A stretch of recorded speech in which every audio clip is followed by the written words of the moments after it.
சித்த மருத்துவத்தில் அன்றும் இன்றும் என்றென்றும் சேலம் சிவராஜ் சித்த வைத்தியசாலை ஒரு சகாப்தம். இந்தியாவில் 7 தலைமுறைகளாக தொடர்ந்து சித்த வைத்தியம் செய்து வரும் ஒரே ஸ்தாபனம் சேலம் சிவராஜ் சித்த வைத்தியசாலை மட்டுமே.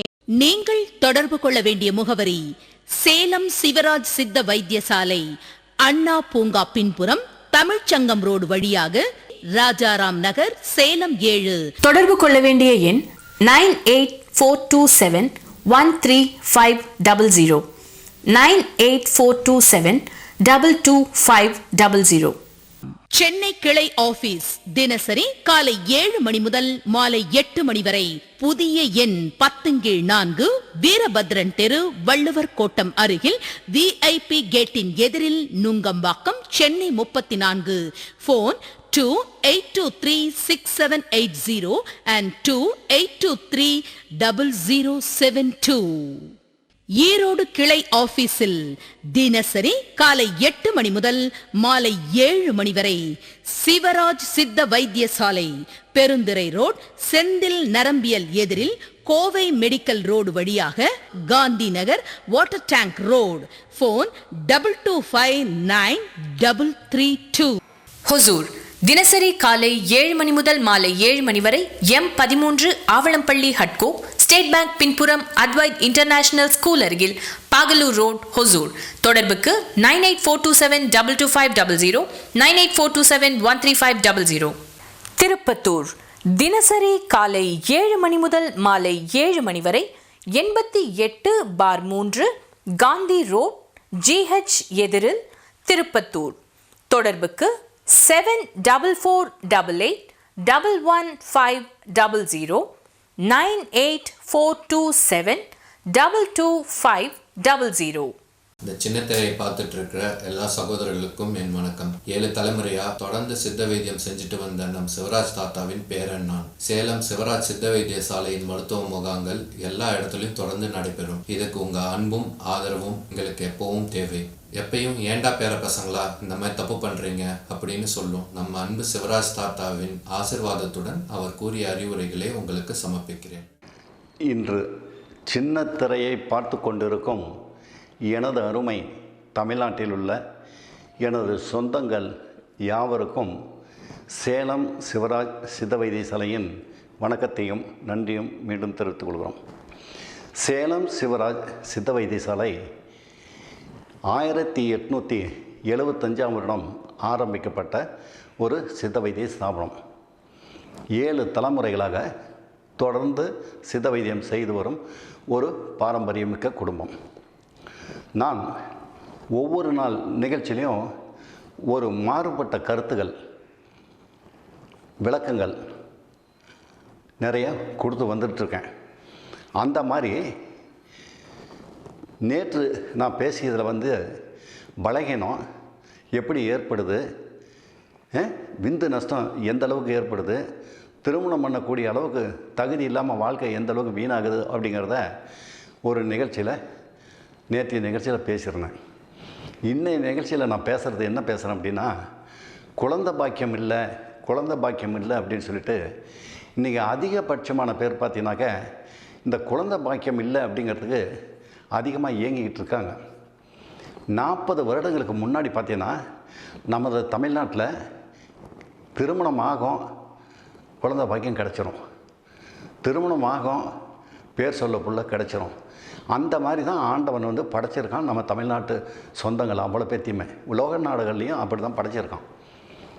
ஆனால் இந்த விஞ்ஞானம் வளர்ச்சி அடைஞ்சதில் இன்றைக்கி வாழ்க்கை வீணாகி போய் திசை தடு மாதிரி போயிட்டுருக்கிற ஒரே ஒரு காரணத்தால் தான் இன்றைக்கி அந்த குழந்தை பாக்கியம் இல்லை அப்படிங்கிறதுக்கு இன்றைக்கி விஸ்வரூபம் எடுத்து ஒவ்வொரு வியாதிக்கும் போட்டி போட்டுக்கிட்டு, சர்க்கரை வியாதிக்கு போட்டி, ஆஸ்மாவுக்கு போட்டி, மூல வியாதிக்கு போட்டி, தோல் சம்மந்தப்பட்ட வியாதிக்கு போட்டி. அந்த மாதிரி பார்க்கும்போது ஒவ்வொரு வியாதிக்கும் அளவுக்கு அதிகமாக பாதிக்கப்பட்டு இருக்கிறவங்க மாதிரி இன்றைக்கி இந்த குழந்தை பாக்கியம் இல்லை அப்படின்னு பார்த்தீங்கன்னா இன்றைக்கி அதிகபட்சமான பேர் இந்த குழந்தை பாக்கியம் பேர் சொல்ல புள்ள இல்லைங்கிறதுக்காக ஏங்கிக்கிட்டு இருக்காங்க.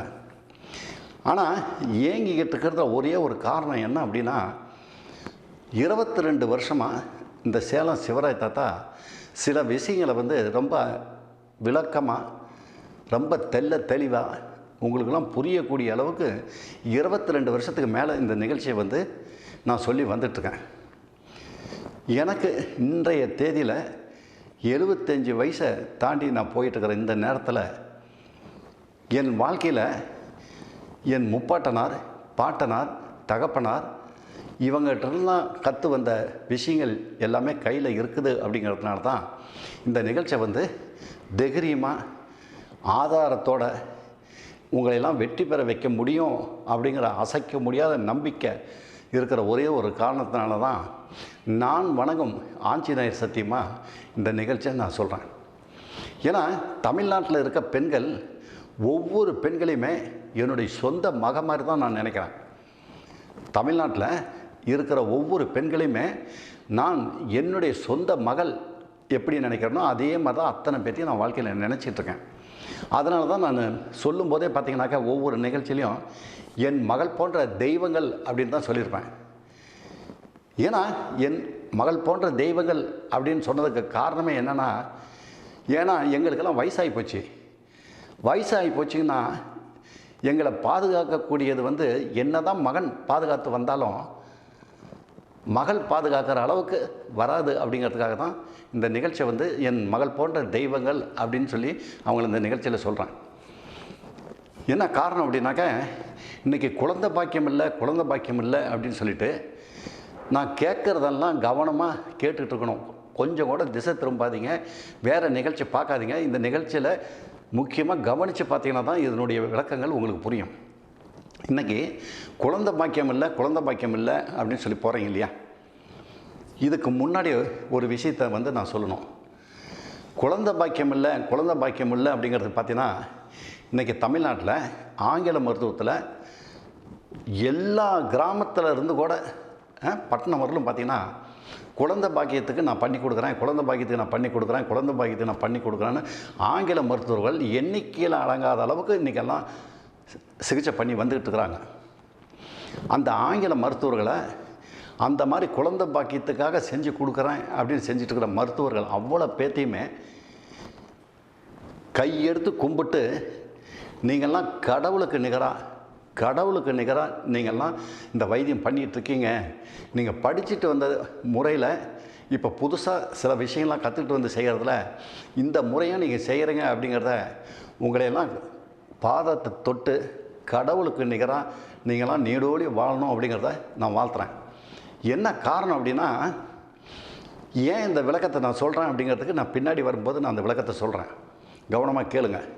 இன்றைக்கி குழந்தை பாக்கியம் இல்லைன்னு சொல்லி தமிழ்நாட்டில் உள்ள ஃபைலை எடுத்துக்கிட்டு கணவன் மனைவி 2 பேரும் வீட்டை விட்டு புலம்புறீங்கல்ல, கண்ணு சாமி தங்கம் உன்னை தான் கேட்குறேன், இந்த தாத்தா மகள் போன்ற பெண்களை தான் கேட்குறேன் நான்.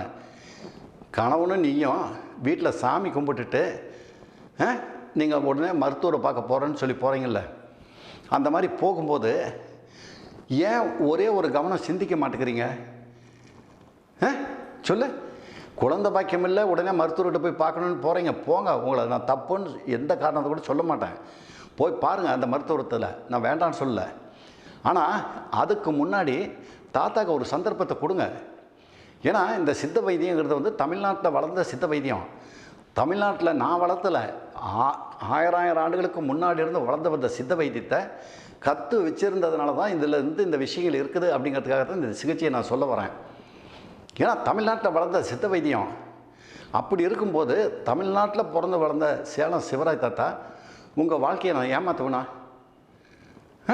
யோஜனை பண்ணி பாருங்கள், ஒரே ஒரு நிமிஷம் யோஜனை பண்ணி பாருங்கள். தமிழ்நாட்டில் பிறந்து வளர்ந்துருக்கேன் நான், இந்த தமிழ்நாட்டில் தான் மடி போகிறேன் நான். அப்படிங்கும்போது என் தமிழ்நாட்டு சொந்தங்களை இந்த சித்த வைத்தியத்தை இவ்வளோ 75 வயசு வரலும் கற்று வந்த விஷயத்தை இவ்வளோ மூலிகை ரகசியங்கள் இருக்கிறதுல நான் உங்கள் வாழ்க்கையை ஏமாற்றுவேனா? யோஜனை பண்ணி பாருங்க கண்ணு. நீங்கள் 2 பேரும் என்ன பண்ணுங்கள், கணவன் மனைவி 2 பேரும் இப்போ நீங்கள் சாமி கும்பிட்டுட்டு புறப்படுறீங்களே, புறப்படுறதுக்கு முன்னாடி ஒரு 5 நிமிஷம் வீட்டில் உட்காருங்க 2 பேரும். கண்ணு உன்னை தான் கண்ணு சொல்கிறேன். சாமி கும்பிட்டுட்டு இப்போ சிகிச்சைக்காக போகலான்னு புறப்படுறீங்களே, உங்களை தான் சொல்கிறேன். 2 பேரும் சேரில் உட்காருங்க. உட்காந்து ஒரே ஒரு நிமிஷம் யோசனை பண்ணி பாருங்கள். என் மகள் போன்ற தெய்வங்களை தான் முதல்ல நான் கேட்குறேன். என்ன கேட்குறேன்? ஏக்கண்ணு, உன்னுடைய கணவன் உங்ககிட்ட நல்ல முறையில் இல்லறம்பத்தில் ஈடுபடுறாரா? நல்ல முறையில் இல்லறம்பத்தில் ஈடுபட்டு உனக்கு போதும் அப்படிங்கிற அளவுக்கு இல்லறம்பத்தில் ஈடுபட்டு வராரா கண்ணு? சொல்லு கண்ணு. தாத்தா கேட்குற கேள்விக்கு பதில் சொல்லு கண்ணு. உன் கணவன் உங்கள்கிட்ட உனக்கு இல்லறம்பத்தில் ஈடுபடும் போது உன்னை திருப்திப்படுத்தக்கூடிய அளவுக்கு இல்லறம்பத்தில் ஈடுபடுறானா இல்லையா? சரி சரி, அதை சொல்லு கண்ணு. அது சொன்னா தான் கண்ணு தாத்தாவுக்கு தெரியும். அந்த மாதிரி ஈடுபடலைங்கிற நல்லா தெரிஞ்சு போச்சுல்ல உனக்கு. இப்போ உன்னுடைய கணவர்கிட்ட கேட்குறேன். கண்ணு நீ சொல்லு. இப்போ என்னுடைய மகக்கிட்ட கேட்டேன், இப்போ நீ சொல்லு பார்க்கலாம். நீ உன்னுடைய உடம்புல இல்லறம்பத்துக்கு ஈடுபடக்கூடிய அளவுக்கு தகுதி இல்லைங்கிறது உனக்கு தெரியுமில்ல கண்ணு? கண்ணு சொல்லு. உனக்கு உன் மனைவிக்கிட்ட இல்லறம்பத்தில் ஈடுபடக்கூடிய அளவுக்கு உன் உடம்புல வந்து விந்து கட்டுப்பாடு இல்லைங்கிறது உனக்கு நல்லா தெரியும். எத்தனை வருஷமாக சக்தியை வீண் பண்ணி வந்திருக்கிறேன்னு தெரியும். திருமணம் பண்ணும்போது திருமணத்துக்கு தகுதி இல்லாத ஸ்டேஜில் தான் கல்யாணத்தை பண்ணியிருக்கேங்கிறது ஆணித்தரமாக ஆதாரமாக உனக்கு நல்லாவே தெரியும். அப்பா அம்மா சொன்னாங்க அப்படிங்கிறதுக்காக மேரேஜ் பண்ணிட்டேன் நீ, ரைட்டு, ஒத்துக்கிறேன் நான். அப்போ நீ அந்த பெண்ணை வந்து திருப்திப்படுத்தக்கூடிய அளவுக்கு உன் உடம்புல சக்தி இல்லைங்கிறதும் உனக்கு நல்லாவே தெரியும். எத்தனை வருஷமாக கைப்பழக்கத்தில் தவறு செஞ்சு வாழ்க்கையை வீண் பண்ணி பாதிக்கப்பட்டிருக்குங்கிறதும் தெரியும். உங்கள் அப்பா அம்மா மேரேஜ் பண்ணணும் அப்படின்னு சொல்லும்போது பயந்துக்கிட்டு தானே கண்ணு ஒத்துக்கிட்டேன். இது எப்படி வெளியே படுத்துறது அப்படின்னு சொல்லி தானே கண்ணு பண்ணிட்டேன். இப்போ நீ அதை ஒரே ஒரு தப்பு பண்ணதுனால மனசாட்சியை தொட்டு சொல்லுக்கண்ணு. தாத்தா கேட்குற மனசாட்சியை தொட்டு சொல்லு. ஒரு பெண்ணுடைய வாழ்க்கையை வீண் பண்ணிட்டுல கண்ணு. உனக்கு நல்லாவே தெரியும் என் உடம்புல சத்து இல்லை, என் உடம்பை பார்த்துக்கிறதுக்கு எனக்கு சக்தி இல்லை, எனக்கு நடவுட பாவனையை ஓடி ஆடி வேலை செய்கிற தெம்பு இல்லை, எனக்கு உணர்ச்சிகள் தூண்டக்கூடிய அளவுக்கு விந்து கட்டுப்பாடு இல்லை அப்படிங்கிறது தெரிஞ்சு அப்போ தானே நீ மேரேஜ் ஒத்துக்கிட்ட. அப்போ நீ வேண்டான்னு சொல்லியிருந்தீன்னா அந்த பெண்ணு வேற ஒருத்தனை கட்டிக்கிட்டு நல்ல முறையில் சந்தோஷமாக இருந்திருப்பாள்ல. ஏக்கண்ணே உன்னை தான் கேட்குறேன், சொல்லு. அந்த பெண்ணு வேற ஒருத்தரை கட்டிக்கிட்டு நல்ல முறையில் சந்தோஷமாக இருந்து குழந்தை குட்டி பெற்றிருப்பாள்ல. அப்போ உனக்கு தெரிஞ்சே அந்த தப்பு செஞ்சே கண்ணு, உனக்கு மனசாட்சின்னு இருக்குதாடா கண்ணு? குழந்தை பாக்கியம் இல்லை அப்படின்னு ஏங்கிக்கிட்டு இருக்கிற உங்களை தான் இந்த தாத்தா, உன்னுடைய சொந்த தாத்தா, 75 வயசை தாண்டி போகிற இந்த சொந்த தாத்தா, இவ்வளோ அனுபவ படிப்பு இருக்கிற சொந்த தாத்தா கேட்குற கேள்விக்கு பதில் சொல்லு. நீ அந்த நேரம் உனக்கு முடியாதுங்கிற ஸ்டேஜ் நல்லா தெரிஞ்சதுக்கப்புறம் உன்னுடைய பெத்த தாய் தப்புன்ற அப்பா என்னால் திருமணம் பண்ண முடியாதுப்பா, ஏதோ ஒரு விதத்தில் என் உடம்புல விந்து நஷ்டம் ஏற்பட்டு போச்சுப்பா, அதனால் எனக்கு வந்து நல்ல முறையில் ஏதோ ஒரு வைத்தியத்தையோ ஆங்கில மருத்துவத்திலையோ காட்டி குணப்படுத்தி எனக்கு திருமணத்துக்கு பண்ணுங்கப்பா அப்படின்னு சொல்லியிருந்தீங்கன்னா இன்றைக்கி உன் வாழ்க்கை மகிழ்ச்சினா மகிழ்ச்சி, மகிழ்ச்சினா மகிழ்ச்சி, அந்தளவு மகிழ்ச்சி பண்ணி மணவரையில் கால் வச்சு கல்யாணத்தை கட்டிக்கிட்டு அந்த பொண்ணை சந்தோஷப்படுத்தக்கூடிய அளவுக்கு இருந்திருக்கும்ல கண்ணு. இப்போ ஏமாந்து நீ சக்தியெல்லாம் வீண் பண்ணிட்டு இல்லை. இது ஆண்டவன் 13 வயசில் விந்தை உற்பத்தி பண்ணி 25 வயசு வரலும் சேர்த்து வச்சுக்கன்னு சொல்லி கொடுக்குற விந்தில் உனக்கு பேர் சொல்ல பிள்ளையும் கொடுத்துருக்கான். அதில் அந்த விந்தில் உனக்கு பேர் சொல்ல பிள்ளையும் ஆண்டவன் கொடுத்துருக்கான். அந்த விந்தை தான் மனம் போன போக்கில், கால் போன போக்கில், நண்பன் சொன்னான் கேர்ள் ஃப்ரெண்டு சொன்னான்னு அழிச்சிட்டியே. இப்போ இந்த மாதிரி ஒரு நாளைக்கு 1 சொட்டு 2 சொட்டு 5 சொட்டு 10 சொட்டுன்னு சக்தியை வீண் பண்ணி வரைய, அப்போ அதில் விந்து கட்டுப்பாடுங்கிறது அப்படியே கையில் எடுத்தால் கூட ஒட்டக்கூடாத அளவுக்கு அந்த விந்து வெளியே வரும்போது பார்த்தீங்கன்னா கையில் ஒட்டக்கூடாத அளவுக்கு இருக்கும். அப்படியே பவுன் நிறத்தில் இருக்கும் அந்த விந்து கட்டுப்பாடு. தெரியுமில்ல கண்ணு? தெரியுமா தெரியாதா உனக்கு? நீ முதல்ல தவறு செய்ய ஆரம்பிக்கும் போது பார்த்தீங்கன்னா உன்னுடைய ஆண் உறுப்பு பகுதியிலிருந்து அந்த விந்து வெளியாகும் போது பார்த்தீங்கன்னா 1 அடி 1.5 அடி நீளத்துக்கு துள்ளி குதிச்சு போய் விழுவும் இல்லை? முதல் சொட்டு துள்ளி அங்கே விழுவோம், அடுத்த சொட்டு அதுக்கு பக்கத்தில் விழுவோம், அதுக்கு அடுத்த சொட்டு கீழே விழுவோம். இப்படி 4.5 சொட்டு வந்துக்கிட்டு இருக்கிற விந்தை மனம் போன போக்கில், கால் போன போக்கில், நண்பன் சொன்னாலும் நீ அழிச்சிட்டிய. அழித்து இன்றைக்கி வெளிவர விந்தை பார்த்தீங்கன்னா அப்படியே கோந்து சளி எப்படி இருக்குது அதுபோல் அப்படியே நாறு போல் வலிஞ்சு கையெல்லாம் பசை ஒட்டுற மாதிரி ஒட்டக்கூடிய அளவுக்கு வந்துருச்சு இல்லை இன்றைக்கி விந்து. அதில் எப்படி கண்ணு கர்ப்பணுக்கள் இருக்கும்? யோசனை பண்ணிப்பார். அதில் கர்ப்பணுக்கள் இருக்குமா உனக்கு? கர்ப்பணுக்கள் ஒரு அணுக்கள் கூட இருக்காதா கண்ணு? அந்த மாதிரி நீத்து போய் வர அணுக்கள் விந்து, அந்த மாதிரி நீத்து போய் இருக்கிற விந்தில் அணுக்களே இருக்காது கண்ணு. அப்போ உன்னோட உடம்புலேயே முடியலன்னு தெரிஞ்சு போச்சு இல்லை. இப்போ உனக்கு பாப்பா என்ன சொன்னால், கணவன் என்னென்னு முழுமையாக திருப்திப்படுத்தக்கூடிய அளவுக்கு அவர் உடம்புல சத்து இல்லைன்னு சொல்லி இப்போ பாப்பா சொல்லிச்சு. அதை நம்ம 2 பேரும் ஒத்துக்கிட்டோம். இப்போ நீ சொல்கிறது எப்படி தப்பு செஞ்ச, என்ன மாதிரி தப்பு செஞ்ச, தாத்தா இவ்வளோ நேரம் சொன்னது அதையும் கேட்டுக்கிட்டு இருந்தில்ல. அப்போ குழந்தை பாக்கியம் கிடைக்கணும் அப்படின்னா நீ ஆங்கில மருத்துவத்தில் போய் பண்ணுறேன்னு வச்சுக்க. ஆங்கில மருத்துவர்கள் இன்றைக்கி கன்னியாகுமரி கடற்கரைன்னு உலக நாடுகளில் இருக்கல, தமிழ்நாட்டில் இருக்க அத்தனை மருத்துவர்களும், குழந்தை பாக்கியம் செய்கிற அத்தனை மருத்துவர்களும் ஒரே ஒரு மருத்துவராவது உங்களை பிடிச்சி இழுத்து வா எங்கிட்ட சிகிச்சை பண்ணு, எங்கிட்ட சிகிச்சை பண்ணுன்னு யாராவது ஒரே ஒரு ஆள், ஒரே ஒரு மருத்துவர், கடவுளுக்கு நிகராக இருக்கிற மருத்துவர் எந்த மருத்துவராவது உங்களை கூப்பிட்றாரா சொல்லு? எங்கிட்ட சிகிச்சைக்கு வாங்க, எங்கிட்ட சிகிச்சைக்கு வாங்க, நான் பண்ணுறேன் அப்படின்னு சொல்லிட்டு உங்களை பிடிச்சி வலுக்கட்டாயமாக இழுக்கிறாங்களா? சத்தியத்துக்கு கட்டுப்பட்டு, தர்மத்துக்கு கட்டுப்பட்டு, நியாயத்துக்கு கட்டுப்பட்டு, பெருவிங்களை மதிக்கிற தன்மையோடு அந்த ஆங்கில மருத்துவர்கள்லாம் இருக்கிற ஒரே ஒரு காரணத்தினால நாங்கள் படித்து முடிச்சுட்டு வந்ததில் இந்த முறைகள் இருக்குது அப்படிங்கிறது மட்டும்தான் அவங்க சொல்கிறாங்க. நாங்கள் படித்து முடிச்சுட்டு வந்ததில் இந்த முறைகள் இருக்குது அப்படிங்கிறது தான் சொல்கிறாங்களே ஒழிய உங்களை கையை பிடிச்சி இழுக்கலையே. ஏன் தெரியுமா உனக்கு? அவங்க உன்னை கையை பிடிச்சி இழுக்கலையே, ஏன் தெரியுமா உனக்கு? காரணம் சொல்லு பார்க்கலாம். நான் ஒரு 5 நிமிஷம் உட்காந்துக்கிட்டு இருக்கேன், நீ யோசனை பண்ணி சொல்லு பார்க்கலாம் என்ன காரணம்? அவங்க நான் படித்து முடிச்சுட்டு வந்ததில் இந்த முறைகள் இருக்குது அப்படிங்கிறது மட்டும்தான் அந்த ஆங்கில மருத்துவர்கள் சொல்கிறாங்களே ஒழிய உன்னை பிடிச்சி இழுக்கலையே. ஏன் தெரியுமா? அத்தனை மருத்துவர்களும் இந்த தமிழ்நாட்டில் பிறந்திருக்காங்க, இந்த தமிழ்நாட்டில் தான் வளர்ந்துருக்காங்க, இந்த தமிழ்நாட்டில் தான் ஆளாகி படித்து முடிச்சுட்டு வைத்தியம் பண்ணுறாங்க. அப்படி இருக்கும்போது அந்த நான் வணங்கும் அத்தனை ஆங்கில மருத்துவர்களும், கடவுளுக்கு நிகராக நினைக்கிற மருத்துவர்கள் அத்தனை பேருமே தமிழ்நாட்டினுடைய கலாச்சாரம் தெரியும். தமிழ்நாட்டில் பெண்களை எப்படி மதிக்கணும் அப்படிங்கிறது தெரியும். பெண்களுக்குன்னு ஒரு கட்டுப்பாடு தெரியும். பெண்கள் இந்த முறையில் தான் வாழணும்னு தெரியும். அப்படி இருக்கும்போது வேற ஒருத்தர் உன் கணவன்கிட்டயே விந்தில் கர்ப்பணுக்களே இல்லை அப்படிங்கிறதுனால வேற ஒருத்தர் விந்தில் இருந்து கர்ப்பணுக்களை எடுத்து உன் கணவனுக்கு வைக்கிறேன் அப்படின்னு சொல்லி அவங்க அவங்க இந்த முறையை சொல்கிறாங்க உனக்கு. அவங்க இந்த முறை ஆங்கில மருத்துவத்தில் இருக்குது அப்படின்னு தான் சொல்கிறாங்களே ஒழிய உன்னை விருப்பப்பட்டு கூப்பிடலையே அவங்க. புரியுதா உனக்கு? எந்த மருத்துவரும் கூப்பிடல, எந்த மருத்துவருமே எங்கிட்ட சிகிச்சை பண்ணுன்னு கூப்பிடல. இந்த முறைகள் இருக்குது, விருப்பப்பட்டால் தான் நீ செய்யணும்னு சொல்கிறாங்களே ஒழிய விருப்பப்பட்டால் தான் நீ செஞ்சுக்க, நாங்கள் செஞ்சு கொடுக்குறோம் அப்படின்னு தான் சொல்கிறாங்களே ஒழிய உங்களை வலுக்கட்டாயப்படுத்த கிடையாது. இன்றைக்கி தெரிஞ்சுக்கங்க, ஆங்கில மருத்துவர்கள் அத்தனை பேரும் சத்தியத்துக்கு கட்டுப்பட்டு செஞ்சிட்ருக்காங்க. புரியுதா? இது பெருமைக்காக நான் சொல்லலை. ஏன்னா நம்ம தமிழ்நாட்டு சொந்தங்கள், அத்தனை பேருமே நம்ம தமிழ்நாட்டு சொந்தங்கள். அவ்வளோ பேரும் நம்ம கூட பிறந்தவங்க, அத்தனை பேரும் நம்ம கூட பிறந்தவங்க தான். ஜாதி மதத்தை பார்க்காத, எல்லாமே உடன் பிறந்த அண்ணன் தம்பி தான். அத்தனை நம்ம ஆங்கில மருத்துவர்களும் நாங்கள் படித்து முடிச்சுட்டு வந்ததில் இந்த முறைகள் இருக்குது. இந்த முறைகள் நீங்கள் விருப்பப்பட்டதுனா நாங்கள் செஞ்சு தரோம், நீங்கள் விருப்பப்பட்டதுனா தான் நாங்கள் செஞ்சு தரோன்னு சொல்கிறாங்களே ஒழிய உங்களை வலுக்கட்டாயப்படுத்தி யாருமே செய்யலை. ஏன்னா அவங்களுக்கு தெரியும் தமிழ்நாட்டினுடைய கலாச்சாரம். பெண்களை கையெடுத்து கும்பிடக்கூடிய நாடு உலக நாடுகளில் தமிழ்நாடு மட்டும்தான் கையெடுத்து கும்பிடக்கூடிய நாடு.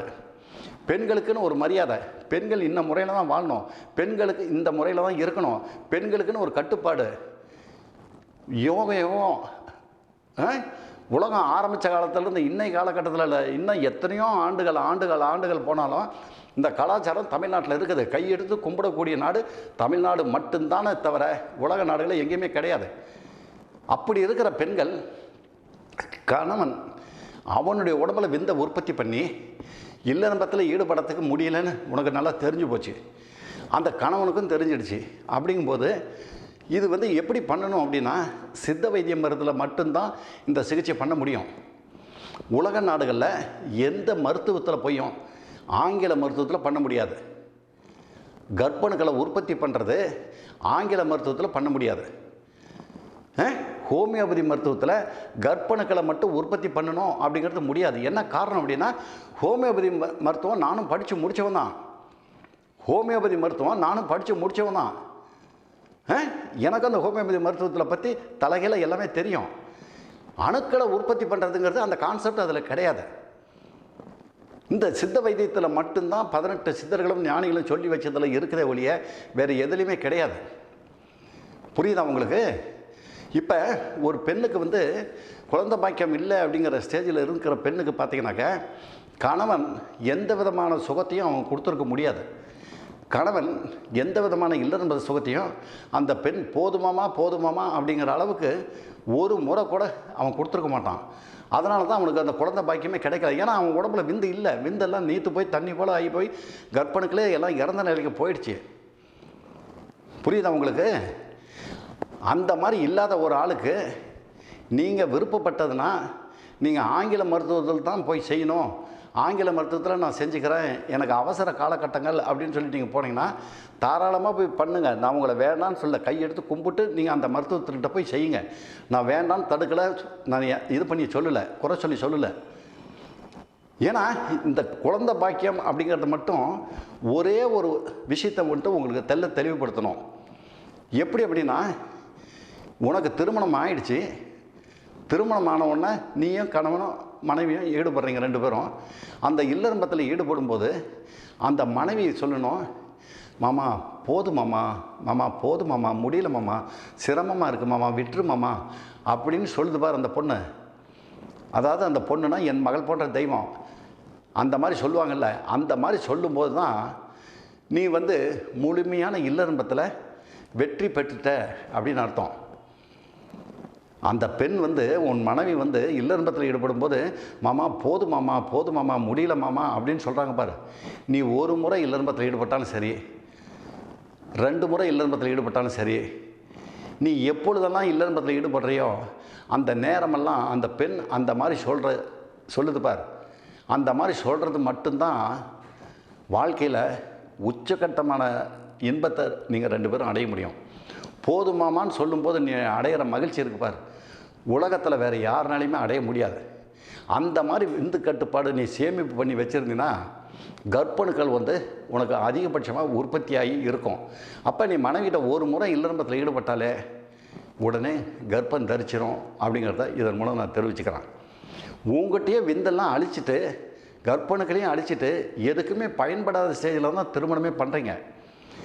அதனால் இன்றைக்கி வந்து நான் சொல்கிறத தயவுசெய்து கையெடுத்து கும்பிட்டு நான் சொல்கிறேன், ஆங்கில மருத்துவத்தில் போய் பண்ணணும் அப்படின்னா போய் பண்ணிக்கோங்க.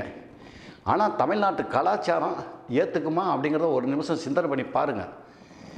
வேற ஒருத்தர் விந்திலிருந்து கர்ப்பணுக்களை எடுத்து அந்த கர்ப்பணுக்களை வந்து பெண்ணுக்கு செலுத்துகிறாங்க அப்படின்னா, ஏன்னா கணவன் என்ன சொல்கிறான், ஏன் நம்ம ஆங்கில மருத்துவத்தில் அந்த முறையில் வேற ஒருத்தர் விந்தில் இருக்கிற அணுக்களை எடுத்து கர்ப்பப்பையில் வச்சு செஞ்சுக்கலாமே அப்படின்னு சொன்னால் அந்த பொண்ணு என்ன சொல்லுது, என்னை செத்து கூட போய் சொல்லு, நான் செத்து போயிடுறேன், ஆனால் அந்த முறைக்கு நான் ஒத்துக்க மாட்டேன்,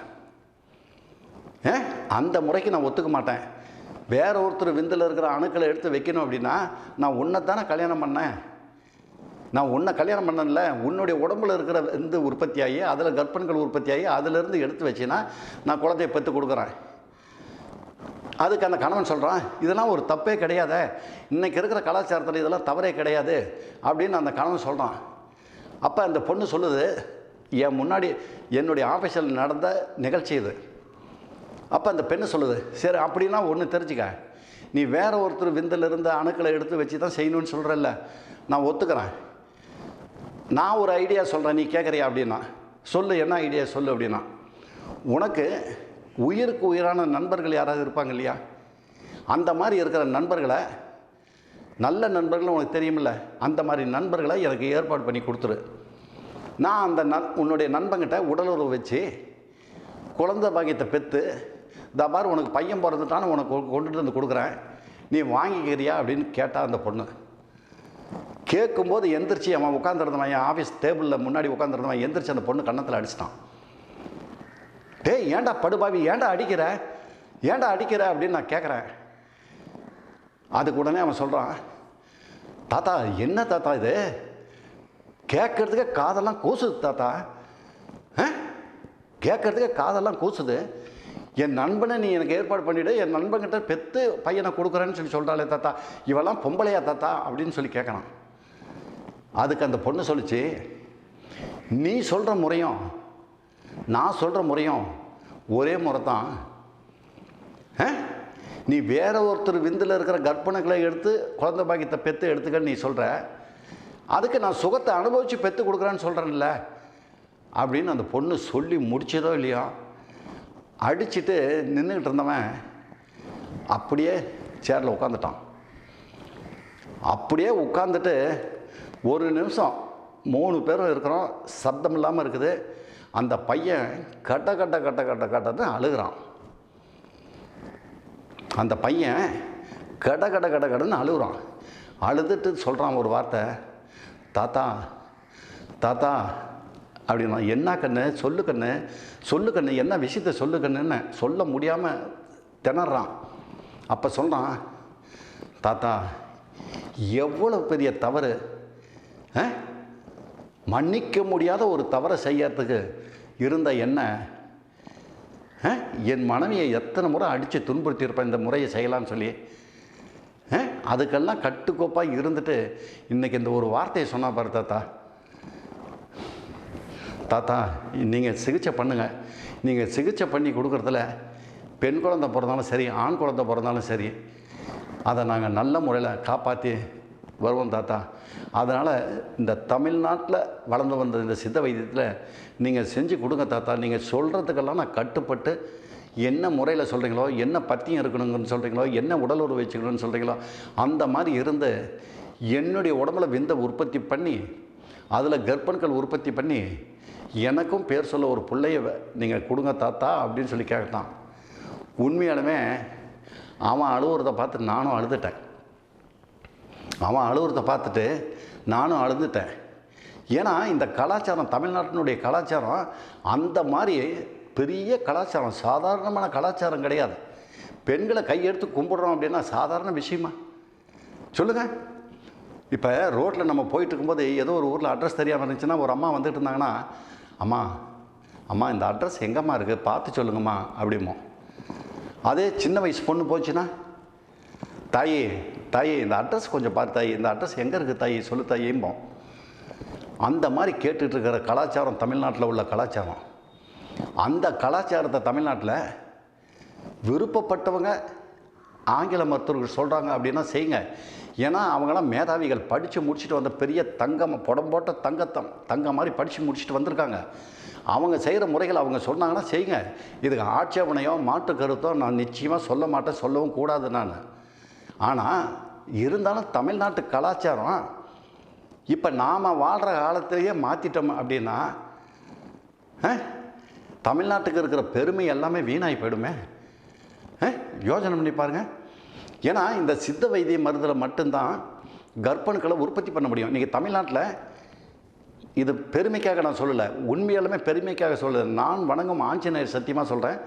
தமிழ்நாட்டில் கன்னியாகுமரி கடற்கரையிலேருந்து மெட்ராஸ் இல்லை, உலக நாடுகளில் இருக்க நிறைய மருத்துவர்கள், ஆங்கில மருத்துவர்கள் கூட பார்த்தீங்கன்னா எனக்கு நிறைய பாதிக்கப்பட்டவங்கள, கர்ப்பணுக்களே இல்லை அப்படிங்கிறவங்கள எனக்கு ரெஃபர் பண்ணி அனுப்பிச்சு அவங்களுக்கு நல்ல முறையில் கர்ப்பணுக்களை உற்பத்தி பண்ணி கொடுத்து அவங்க வாழ்க்கையை மகிழ்ச்சி பண்ணி கொடுத்துருக்கேன். அந்த மருத்துவருக்கும் பேர் கிடைக்கிற அளவுக்கு பண்ணி கொடுத்துருக்கேன் அப்படிங்கிறத இந்த நேரத்தில் தெரிவிச்சுக்கிறேன். ஏன்னா அவ்வளோ ஆங்கில மருத்துவர்களை எனக்கு அனுப்பிச்சிட்டு இருக்காங்க.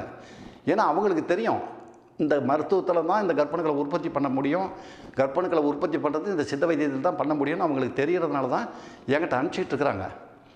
நான் வணங்கும் ஆஞ்சநேயர் சத்தியமாக இந்த நிகழ்ச்சியை நான் சொல்கிறேன். என்ன காரணம்னா அவ்வளோ பேர் இங்கே வந்து பயன்பெற்று போயிட்டுருக்காங்க. அதனால் தமிழ்நாட்டினுடைய கலாச்சாரத்தை தயவு செய்து மாற்றாதீங்க.